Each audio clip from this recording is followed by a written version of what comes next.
What is up? Welcome to another edition of Sactown Movie Buffs. Once again, I'm Kier, and this is Jason. And today we are back reviewing a new film that I saw it streaming. Is it playing in theaters?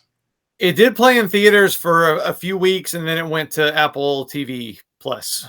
Okay, yeah, and that's where I saw it was on Apple TV Plus. I just got the Apple TV Plus subscription like last week, so I don't know how long I'll keep it because there isn't a whole lot of shows or things that I was that interested in. So I'll probably just watch all the shows that I want to watch and then cancel it. So there just wasn't enough for me to like keep it. I mean, it's only $4.99 a month, but it just wasn't enough for me to like keep it going because I could see myself watching a couple films, like that Ted Lasso show is really popular. I might watch that and a couple of other shows I wanted to get around to. And then I don't know, I might just cancel it because I just get tired of having every single streaming service that's in the world, you know what I mean? Just to have it. So, because I honestly barely use Hulu that much. Every now and then I'll use it, but it's not consistent for me, or Disney Plus that much. I just don't use them that often. As opposed to like Netflix, I'm using quite a bit. Amazon usually pretty good, and then obviously HBO Max for mostly all new stuff. So, but it's a lot of streaming stuff, so it just gets a bit much. So, Apple TV Plus is pretty cheap though, isn't it? Like, it's only $4.99, but you know what I mean. It's just $4.99 that I'm not really doing anything with. So I don't know. I'll wait and see. There just haven't been enough movies to go on Apple Plus for me to like justify keeping it, after I watched pretty much most of the movies that I wanted to see, I guess. So yeah. They've got a fair amount. I mean, I'm pretty new to it myself, but I'm gonna keep it for a while. At $4.99, like there's enough. There's they usually add a movie every month. That's pretty. I mean, they got stuff with Tom Hanks and Denzel Washington, and and I do want to catch up with Ted Lasso. I haven't watched it yet, but everyone and their mom loves it. So yeah, I mean, I'll watch those shows and. Yeah, I'll watch those shows and see how it goes, but I'm just not committed to. And it's only $4.99, but then it's like, and then Amazon is only this, but you add in Shudder and it's only this, and you add in Netflix and it's only this, you add in Hulu, it's only this, Disney Plus, is only, eventually, because I have them all like on one account that I use to pay for them, and then like I look at them, including Spotify, and in the month it's like $70 in like streaming services, you know what I mean, like that I'm barely even using half of them, so. Yeah, it's only $4.99, but all that stuff adds up if you're not using it consistently, and I'm just not using it consistently enough to justify keeping it. So, but I digress. Movie at hand. So the movie that I saw was on Apple Plus. I assume you said you did as well, and that movie that we're referring to is actually going to be The Tragedy of Macbeth. And I say, without further ado, we get right into it, and you're actually going to take this one away, Jason. Yes. So The Tragedy of Macbeth is, not surprisingly, is a new film adaptation of Macbeth by William Shakespeare. Of course, you've probably heard of him. Name rings a bell. Yeah, name rings a bell. Yeah, and so it is. It's Macbeth. It's a classic story of greed. Denzel Washington plays the title character. Who is given a premonition that he will be king, and it's kind of that classic struggle of if would he have become king, or would he had I mean, it's not really a spoiler, but he ends up murdering the present king so he can become king, but of course the guilt from the murder as well as the investigation of the murder is his ultimate undoing. So it's kind of that classic, would any of this have happened if he hadn't heard that it was going to happen? Chicken or the egg kind of situation. And I'm a big Shakespeare fan, which it sounds kind of funny to say that because I haven't read everything that he's done. I've read quite a few of his plays, but I'm mostly a fan of movies that are based on Shakespeare plays because I love, the prose can be a little bit much. But I'm such a fan of his storytelling. Like his stories are so iconic. They're like templates for like 90% of the movies that we're still seeing today. The stories that he wrote. He's just such a good storyteller. So, Macbeth, Othello, Hamlet, Romeo and Juliet. I mean, we're still seeing variations on those every week, pretty much. So I love his storytelling. Macbeth. There's been several great versions of Macbeth, especially the Roman Polanski version is one of my favorites. This one I think is pretty far up there. Like I really enjoyed it, and I think it's really cool too because it's been like quite a while since we've seen any Shakespeare adaptations on film. Like it kind of took me back to that period that I really enjoyed between like, I don't know, I think 1995 or 6 and like the early 2000s when they were just like coming out constantly. Mm-hmm. And I think that was spurred on by Baz Luhrmann's Romeo and Juliet, which was a huge hit. So from that we saw so many, like I love like traditional Shakespeare adaptations, but I really like the ones where they try and kind of like mix it up and chop it up and like put it in like modern settings or like kind of weird surreal settings like this one. Of course, you know, like Baz Luhrmann's Romeo and Juliet was in kind of this fantasy sort of modern world. And then we had O, which was like a pretty straight up real world modern day adaptation of Othello. There was like a crazy, like over the top version of Titus that I really liked. There was Hamlet with Ethan Hawke, which was like a modern day, but they kept the old way of speaking. So I love that kind of stuff when they mix it up, they put it in modern day or they put it in different kind of settings.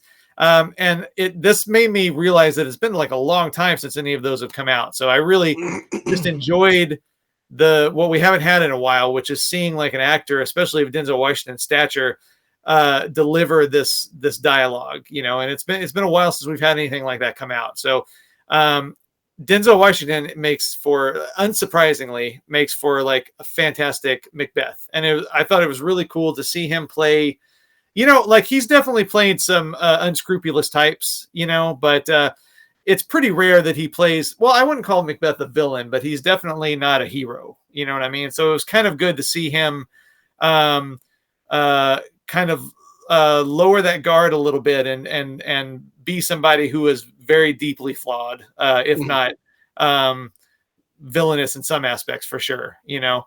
And I thought he was amazing, and he's clearly having a great time just chewing on that dialogue, you know? I don't understand what he's saying half the time, you know, but I get the gist of it, you know? That's kind of what I like about Shakespeare. I don't understand it all, but I get the gist of it. Frances McDormand, also excellent as Lady Macbeth. And someone whose name I had to look up before I started, but I also really liked Catherine Hunter as the Three Witches. She plays all three of the Three Witches. I'm totally unfamiliar with her, but she clearly she's more flexible than I am. I'll put it that way. It's pretty like Frances. All due respect to Frances McDormand, I think Catherine Hunter was the second best performance in this movie because she's pretty. You don't forget her. I'll put it that way. It's a pretty interesting take on the Three Witches. But yeah, I thoroughly enjoyed it. I haven't even mentioned the look of it. I think the look of this movie is maybe the most important thing about it because it's filmed in black and white, which looks beautiful. And it's set in kind of this, I don't know if I would call it a fantasy world. It's clearly like medieval, but it also kind of looks, it doesn't try to hide the fact that a lot of it is an indoor stage. So it kind of looks in this, it's kind of like this heightened reality, pseudo indoor stage, pseudo fantasy realm. You know, there's some really good like blending of CGI like that makes it look expansive, even though it also doesn't look real at the same time. So that kind of like setting a Shakespeare play in this kind of weird, like visually interesting space is like something I'm really fond of. So I pretty much, even though I knew the story, I mean, everybody knows the story of Macbeth, you know, it's not going to turn out well for anybody because it's, you know, it's not right there in the title. It's a tragedy. So typically, you know, Shakespeare tragedies, you know, end up with most people, if not everybody, dead. So, you know, it's not going to be a happy ending, but it's definitely one of the best versions of Macbeth I've seen. So I loved it. I know you're not a huge Shakespeare aficionado. So what did you think here? Yeah, I mean, I'll start with, I've really, I've read enough Macbeth, or I'm sorry, I should say Shakespeare. I've read enough Shakespeare in high school, maybe a little bit in college, but Yeah. I'm not an avid reader of Shakespeare in general. And I've seen most of, some adaptation or play of most of his big ones, including Macbeth, obviously Romeo and Juliet, obviously, Hamlet, and then Othello as well. I've seen some adaptations, and I've never loved most of them. Best case scenario, I say they're okay, and I always have the same issue that, anybody that's going to be a critic of any adaptation of Shakespeare is that you can't understand what the hell they're saying half the time. And so it's left to your own interpretation. So really what you're sold on a Shakespeare adaptation is the visuals, the commanding performances of the leads, and then trying to figure out for yourself exactly what it is that they're trying to say. Which is, I mean, for me, I just need a little more than that because I always feel like watching a Shakespeare play or production, it's almost like watching a foreign language film With no without the subtitles. subtitles. You know what I mean? And so, only you can make out a few words here and there, or you get a general gist of what's going on. But I want to be honest with you. I mean, even in this film, there's stretches of dialogue where I have no clue what they're talking about. It sounds good. It sounds powerful. I mean, the actors are delivering it great. But I mean, you're kidding yourself if you're going to sit here, the average person, unless you're a hardcore follower of Shakespeare, that you can actually decipher 90% of what's being said, in the lines, and so much of it just goes over my head that it's really difficult to follow along in some parts. So, I mean, I liked it for the visuals. Obviously, the acting's good, but they chose, two, really, really good actors, to play the lead. So, I mean, that was going to be a no brainer. The visuals are great. I did like the setting. I did like the surrealness looking of it. It's black and white, but it's not your traditional black and white because there's a little bit of gradients of something in there as well, of color that splashes through as well. So it's not like your typical black and white setting film. Right. So I did like it, the visuals of it. I did like the lead performances, but it's just hard for me to say I love a film when I can't understand 90% of what they're saying. And that's how I felt about most Shakespeare adaptations. They're good. I respect them. I don't have anything against them. But anybody, I totally got every, you know what I mean? Like most people don't know what they're saying half the time. You get a general gist of what's going on. And that's mostly just by the movements or obviously the actors conveying.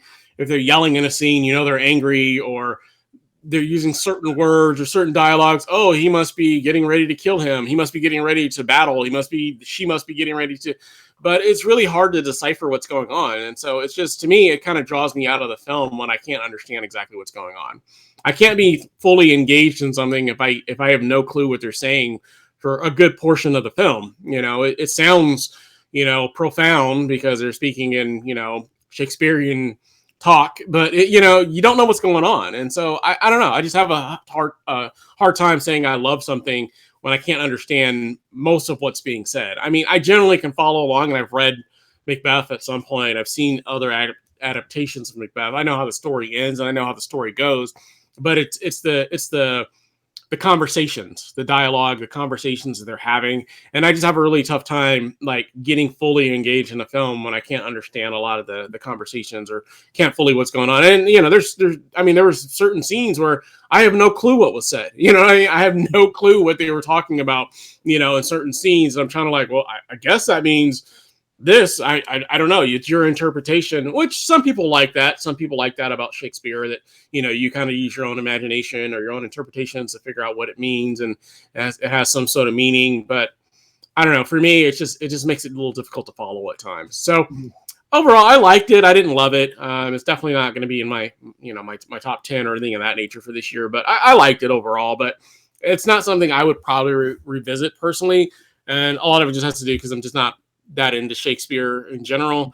And, and I don't know how many times I would have to watch that film to decipher most of what was said. I could probably watch that film 10 times, and maybe I would pick up little subtle nuances, on the 10th time, but there would still be stretches of dialogue where I still don't know what's going on. I still don't know what they're talking about. So for me, that's a flaw. That's just me. Yeah. So for me, it's a flaw if you can't understand it. And I've talked to people that love Shakespeare. They can tell me, oh, I know exactly what it is. You just have to, and half the times I think it's BS. Just personally, I think that most people don't know what they're saying, or they're using their own interpretation. This is a little less so, but it's like reading the old school version of the Bible, and like some people can decipher it because that's what they do for a living, but a lot of people don't know exactly. It's your own interpretation of what was meant or what was said in that, and that's kind of how I feel a little bit about Shakespearean plays as well. So, I like I said, I like the visuals of it. The performances were great. It is eerie looking, it is creepy looking, but it's hard for me to love something that I can't understand, a good portion of the film. So just my take. Yeah.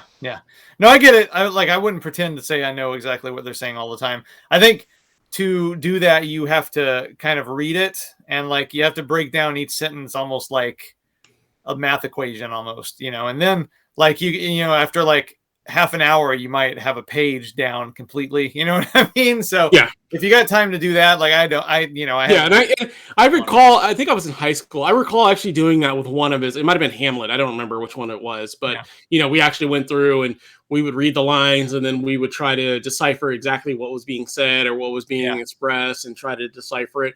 But if you're watching a movie, there's not really a way to do that. You know what I mean? There's not a way to go through and break down line by line. And like I said, I mean, I could watch this film 10 times and there would still be tons of parts where I'm not really for sure or not clear what that conversation was even about. And I don't know, for me, I'm a big fan. I'm a big person that likes to just like fully get myself engaged whenever I'm watching a movie. And that's just kind of how I like to watch movies. I like to just be able to just focus on the movie, not have any distractions, not having, and I don't mind if a movie makes me think. That's fine. If I'm like, ooh, I wonder what's going on here. I wonder what's happening here. I don't have a problem with that. But if I don't understand it and I can't understand what you're saying, then it kind of pulls me out of the movie a little bit.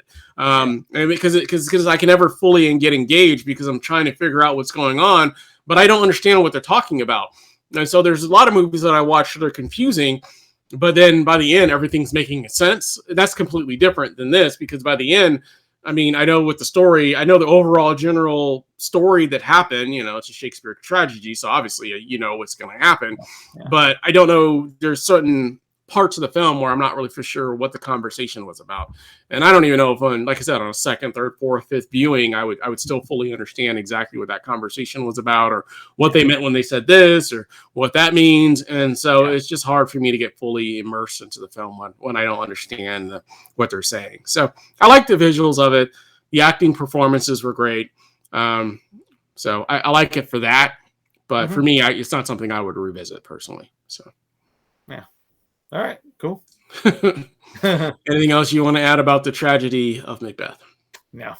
All right. Overall, great. And face, you would give this one? I loved it. I give it a excuse me. I give it a 4.5 out of 5. So an A-. So a big old happy smile. And I hope that it kind of kicks off another kind of series of reinterpretations and explorations of Shakespeare in various visual contexts. So hopefully. Cool. Yeah. Like I said, I liked it for certain elements that it does, and like I said, the performances are great, the visuals are great. I'll definitely say, if nothing else, watch the visuals, and the acting is great, even if you don't understand it. But I went ahead and gave it a 3 stars out of 5. Like I said, I respected it for what it was doing, and I respect it for what it is. And it's Shakespeare. You're either going to love it or you're not going to love it. Yeah. And that's just, unfortunately, the reality of it. But I'm kind of caught in the middle where I don't necessarily hate Shakespeare, but I do have some issues with that style of speak and not being able to understand exactly what's going on. So I gave it 3 out of 5, which is a smile and no teeth. So cool. No teeth. Cool. Well, let us know down in the comments. Have you seen the Tragedy of Macbeth? Did you like it? Did you not like it? As always, if you like the channel, we ask that you like, subscribe, make sure you hit that bell notification, and we'll, of course, be back again with another show for you guys. But thank you for watching. Hope you have a great day. Bye. Bye.